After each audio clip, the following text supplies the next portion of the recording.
Louisiana versus all y'all. Jarrett Roser here with Zayden Gamble, dipping down into to South Florida, chat with a guy that is a part of that Fleaux 7-on-7 team. Folks watched at OT7 about a month ago and will be down in Tampa for OT7 Nationals this week. Zayden's a guy I had a chance to talk a lot with down there, the OT7 first tournament for Fleaux, and just some of his early recruitment popping off and some early affinity for LSU and some Louisiana flavor, even though he's a South Florida guy. And so Zayden, man, we chopped it up quite a bit that weekend. Appreciate you taking some time and kind of sharing with folks out here a little bit more of your story. Of course. I'm honored. How excited are you? Let's just start there to get out there this weekend. Because when we were out there last time around, you were in concussion protocol. And so you had to watch your guys compete and you were kind of chomping at the bit a little bit, wanting to be out there and make plays. How excited are you to get out there and compete this weekend and to show folks what you can do? I'm so pumped. It's just another opportunity for me to show the world who I am. I mean, I'm just a freshman, but they don't know that how much work I put in and how much I sacrifice for the game that I love. So I just really want to show people what South Florida is made of and what I am. Yeah, we were talking before, and I asked you if there's any kind of little stories or tidbits you wanted to make sure we share, and you said, "No, man, I'm just a generic kid." But you're a generic kid with some freshman All-America honors under your belt as a 2027 prospect, a kid that works his ass off and has 15 offers, including some SECs early on.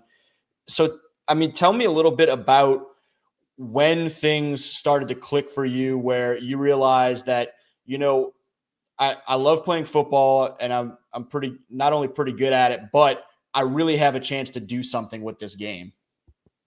It was probably my seventh grade year. I played in the FBU like bowl game or the national championship, and it started from there. Every time I worked, I had a purpose, and I saw all these accolades that these big names were getting, and I wanted to be one of those. I want people to see my accolades and want to be me. Not in a rueful way, but I want to be an example for people that hard work really gets the job done. No matter how talented you are, or how small you are, how big you are, if you're gonna put that work in, then God could bless you in so many ways. So yeah, it just started from there. Then I went to a couple camps. Then I got my first All American in the 8th grade Under Armour game. Then went to another camp. Went and got the FBU freshman All American Bowl game. That was probably one of the best games I ever played in. I showed my talent to the world. Now I got invited to the 2027 All American Bowl on NBC or ABC. So that's just how God works. For a guy that has put in that work, and you mentioned going out there with a purpose anytime you're touching a field or you're working behind the scenes, to see some of those things fall into place where folks are recognizing your talent at an early age, what has that meant to you, whether it be some of those accolades or probably more importantly, to have several schools starting with South Florida and, going on down the list. I mentioned 3 SECs, Kentucky, Texas A&M, and Ole Miss, to have those type of folks recognize what you're capable of. I was shocked. I've been shocked this whole journey. I mean, it's just been such a blessing. There's nothing more. It's just been a very, very exciting, nerve-wracking, and just a beautiful way of how God works. Because I've talked to some of these coaches, maybe they haven't offered me, but I'm on their radar, and that's all I could ask for. Because that means that I could just put their name down on my list, and I want to check that name off. I want to show them that he's the one that everybody's looking for. So it's just another purpose for me, another name, another reason. We're going to get to one of those schools at some point that hasn't made the offer move yet, but you're certainly on the radar. I mentioned you have a lot of love for LSU, but in terms of your game and where you're at right now, what are areas that you're most proud of your development to this point, or you have the most confidence in early on to be able to be a playmaker? We see not just on defense, but special teams and really anywhere that you get put on a football field, you're able to stand out. What have you been most pleased with so far? Maybe not maybe. Most definitely my IQ. You could put me at any position on the field, and I'm going to learn in a heartbeat, and I'm going to give you my 100% effort. So my play recognition and my IQ, I think it's unmatched on any level. From seniors, I don't think anybody has the gift that I have. My reads and my reads for body language, I just know when receivers are gonna break or when a QB is gonna throw the ball, even if he pump fakes. I have a sense, and I can read the body language of a quarterback or a receiver or anybody I'm going against. How much of that do you attribute, particularly early on, to your background, having a dad that played in the NFL and the CFL? Your dad, David Gamble, played with the Eagles and Broncos, won some hardware up there in Denver. I mean, what has that relationship and his experience meant to you to be able to, whether it be him passing it down or you being able to kind of look back to it or anything like that? You know, what kind of early messaging or lessons or anything like that were you able to pick up even as a young guy? Mostly the hard work, because I've heard the schedules in college and the NFL, and if you don't start at a young age, then good luck on trying to like gain it during your years. I mean, from the 6 a.m. workouts to the 9 a.m. to the 9 p.m. conditioning. It's just the work that you have to put in just to even be on the team, not just to stand out. You're gonna have to put twice as much just to be on that field. So the hard work, the wear and tear, you have to really take care of your body and the mindset. I read, as much as I don't like reading. I read so many books about your mindset and where it has to be to be who you want to be and to play how you dream of playing on a field or on a court. No matter where you are, just you have to mentally come over that block of doubt and anything that you're facing with on that court. Do you think those aspects that you mentioned in terms of the work that goes in, I mean, just to get in the door and the mindset that has to be there and all those things, do you think people take that for granted, overlook some of that sometimes, whether it be other prospects or parents or fans or whoever it may be, that they kind of miss some of those behind the scenes aspects? 100%. I see people with stars and so many big Division 1 Power 5 offers, but they don't put any work in. They they they take what they have for granted. They take the God given ability to play football for granted. And I just never want to be in that stage. I always want to be a step ahead. I just want to live the way that I've always dreamed of. From college to the NFL to even retirement, I just want to have my foot in that door to never let off the grass. Let's talk about LSU. We I mentioned we talked a lot about it in person last time we saw each other. How did the Tigers over here a few states away kind of first catch your attention and I mean tell folks about the significance of that program and watching them as a young guy in South Florida and to hear a little bit from Coach Raymond and be on LSU's radar, what that means for you. Just kind of take me back to the start of it and we'll kind of build from there. It first started off with Jarvis Landry and Odell. because Jarvis Landry was the big thing in Miami. He was that guy when he was playing for the Dolphins, and I was just like researching, and he went to LSU, and I found his dynamic duo went to LSU too. So it's just I just had something for them ever since. And so then Patrick Peterson came in the picture, and Pat Pete has been, I mean, he's who I want to be like on the field. The smartness, the gameplay, his breaks, his technique, all of it. It's just something that you really can't teach as much as you put the work in. And so then that went into 7-on-7 when it first started to get popular. I love the Bootleggers. They were my favorite team. They had so much swag, and no team just never. Nobody ever wanted to play them. They just set fear in everybody's eyes, and I've always wanted to be a part of that. Then later down the road, my dad had to work in Louisiana, and I just picked up some gear.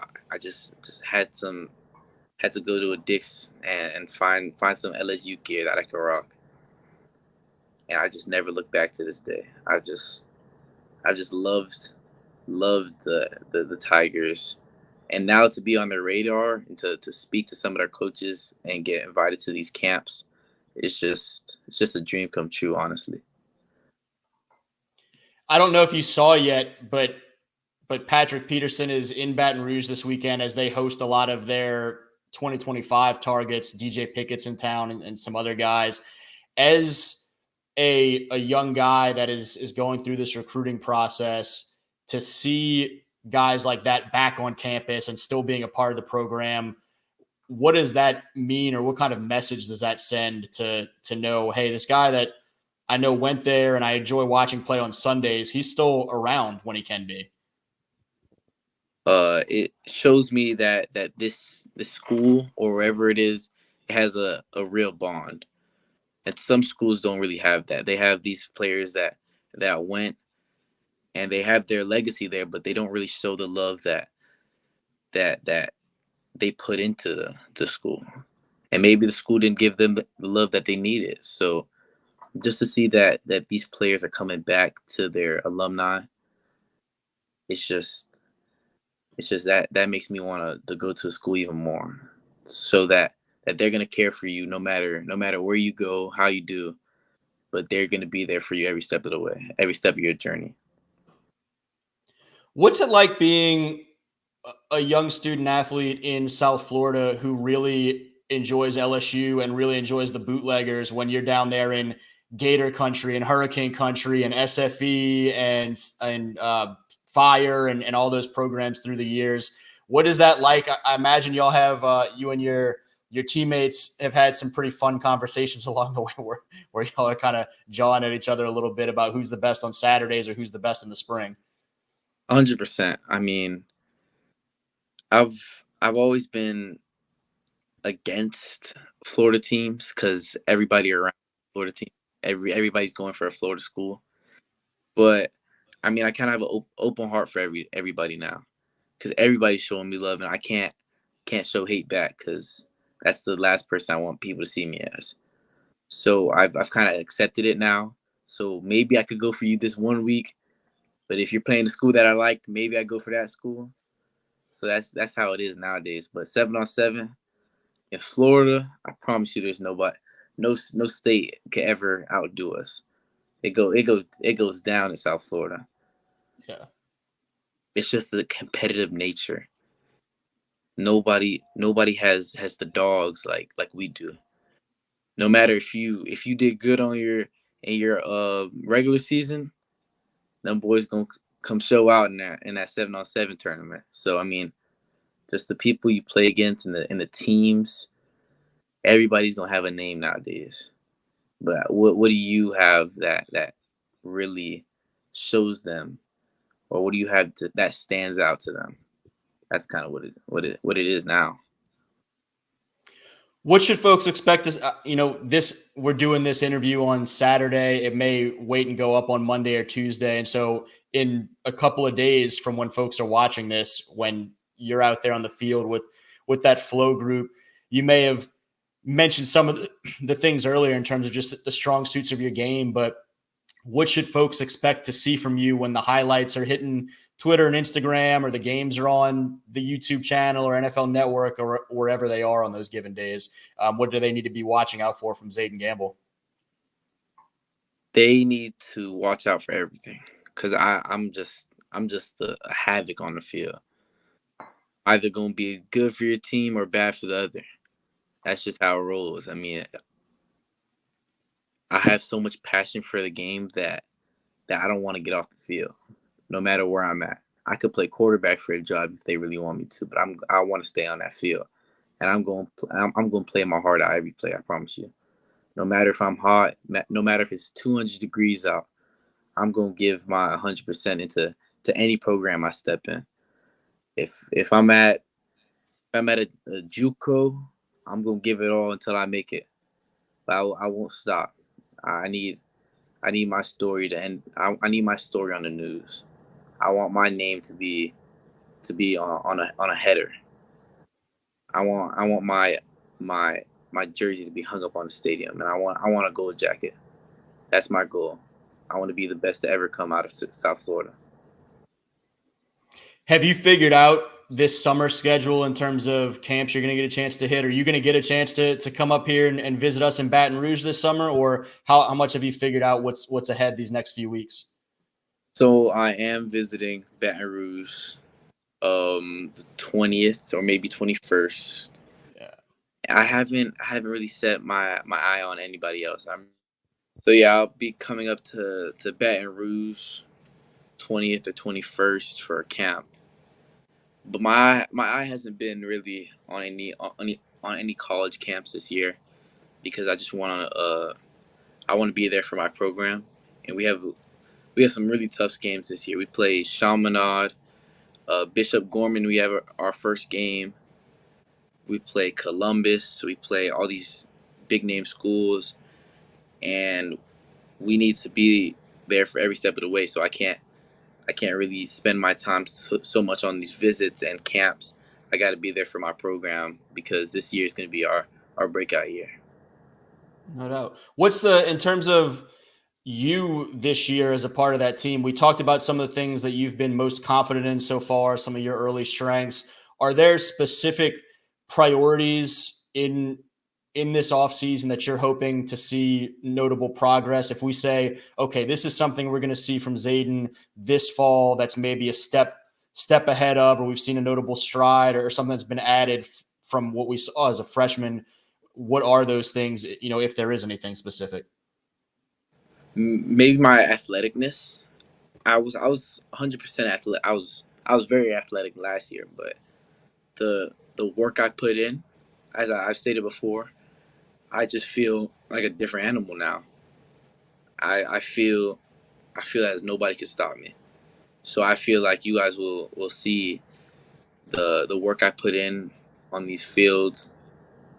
You guys are gonna see this on ESPN. So that's all I gotta say. It's like the old Kobe commercial, a different animal and the same beast. 100%. I'm going to let you go and enjoy the rest of your Saturday, but is there anything else that you want to make sure that folks know about you that we haven't hit on, whether it be some college coaches or some fans out here in Louisiana, just kind of any additional message from you in, this first interview for you on Louisiana versus all y'all? Actually not maybe, 100%. Keep God in your life. God will guide you through anything. And he will put his loving hand around you, and he won't let you go. I promise you that. No matter what you're going through, he's gonna have your back always. I just need to spread that out. No doubt, man. Well, thanks again for your time and your words, and sharing a little bit more about yourself, letting some folks out here know a little bit more about you, and a young man I think we're going to be keeping an eye on for quite a long time.